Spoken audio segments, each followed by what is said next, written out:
Greetings, greetings, greetings, greetings, greetings. Welcome, brothers and sisters, to another episode of Positive Lifestyle Management Awareness Sessions. My name is Brother Fee Taylor.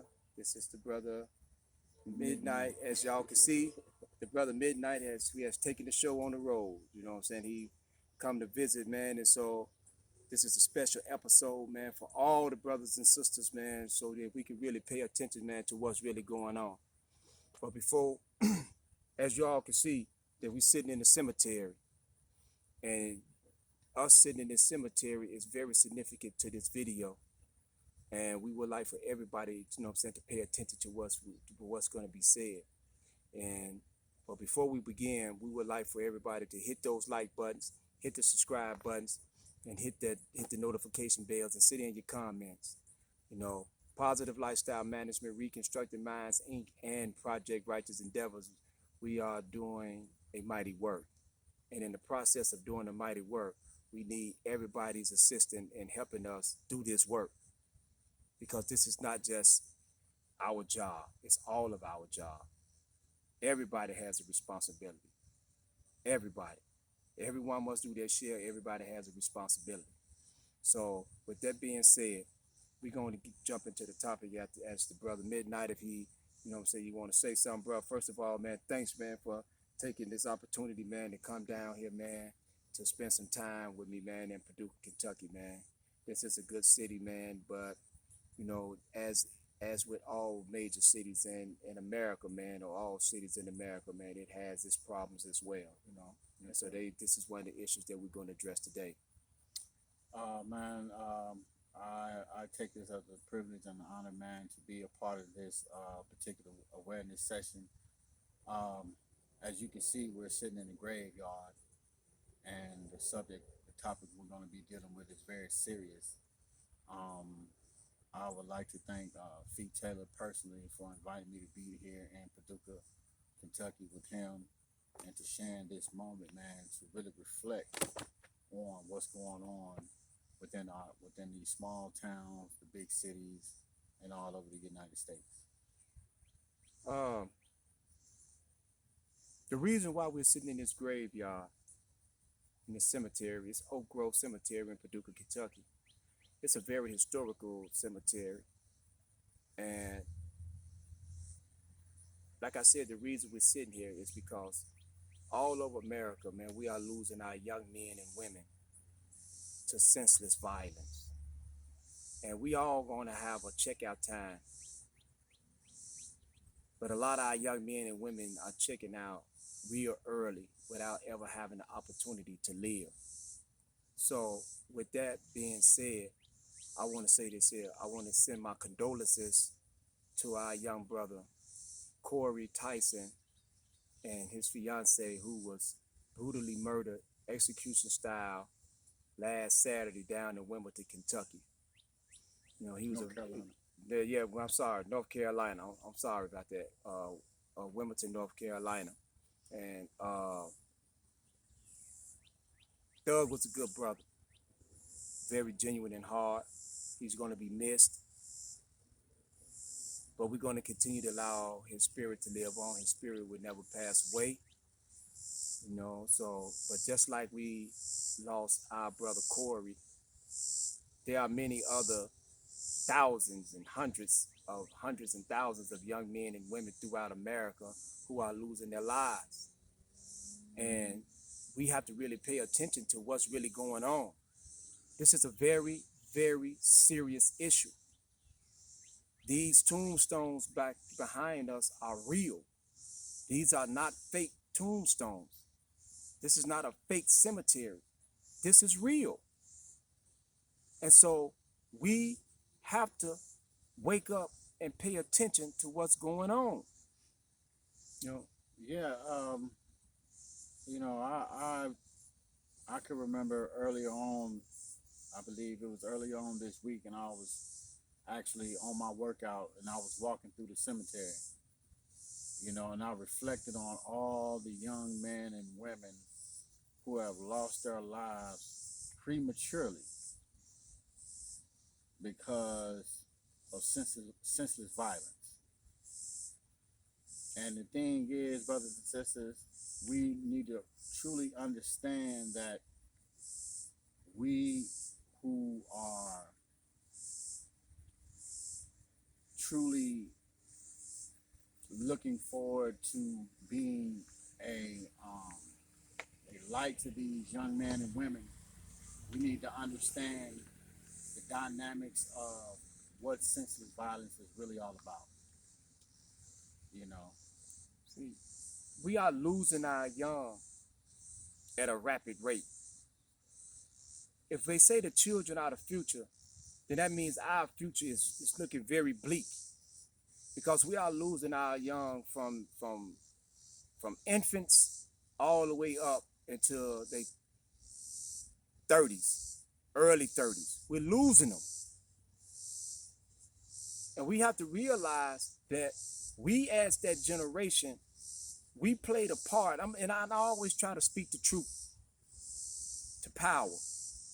I played a major part in what's going on today with our youth.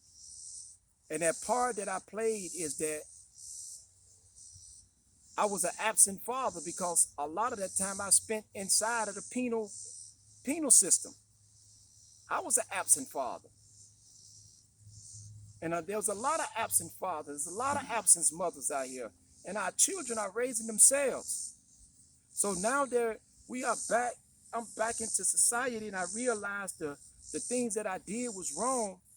I'm taking this very opportunity here today for the rest of my life to try to do everything that I possibly can to teach and to bring light to what's going on inside our community. You know, we need all the help that we can get. But the question is, what is the answer to our problems? We see the problems. I don't have an answer. I'm asking for the answers. I'm looking for the help. I want to be a part of the solution, not part of the problem. and this is one of the most important things we need to understand, that all lives matter. No matter how young you are or how old you are. You know, because this senseless violence hits every community. Every community. It doesn't matter what race you are. And what we need to understand is the resources that we have that are available to us, we can use those resources to educate or re-educate our youth on living in a right manner, living righteously, you know. And I was one of those young men who grew up without my father being around. I'm 42 years old today. But what I do have today that I didn't have back then, I have men around me who really instill morals and principles in my life, mentors. I could talk to them about anything. And that's one of the major situations with the youth, is that they feel like no one understands them. It's true. No one cares. So they feel like, okay, since no one cares, I'm going to go out and take some Molly. I'm going to go out and buy me a gun. I'm going to protect myself. This is the only way for me to live. You know, these are the questions that they continue to ask themselves. And their only answer is, look, since don't nobody care about me, I'm going to do what I want to do. And if it costs me my life, so be it. See, in the blueprint, it teaches us that it says that a lot of us are willing to die for what we believe in. But see, dying is a one-shot deal. It's a one-shot deal. It's one shot. And we dying over a belief system that is not real. It's an illusion. So if dying is a one-shot deal, that means that we got to learn how to think, plan, organize, analyze, and execute. Yes, we do. These are the things that we have to learn to do. And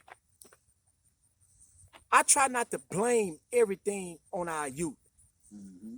because we as adults and elders in the community, we play a major role too, because the thing has to be, what are we giving our youth? Exactly.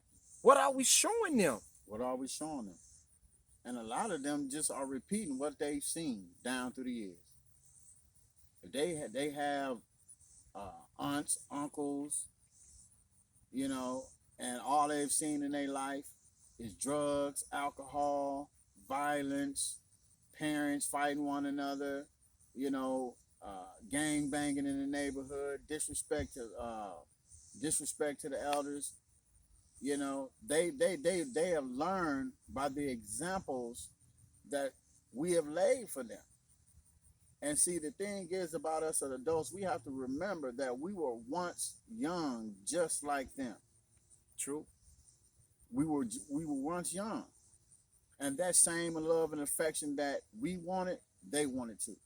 Now, here at Positive Lifestyle Management, we always speak truth to power. And I'm going to speak truth to power right now. A lot of peoples in my community, when I was growing up, include my moms, my dad, my uncles, my aunts, my cousins, my friends. A lot of people didn't believe that I would live to be 21 years old. Yeah. They didn't believe it because of the lifestyle that I was living and the recklessness of the things that I was doing. Exactly. But they say God protects babies and fools. Yes, he does. And I was the damnedest fool that you would ever want to meet in life. Exactly. So I can say this here.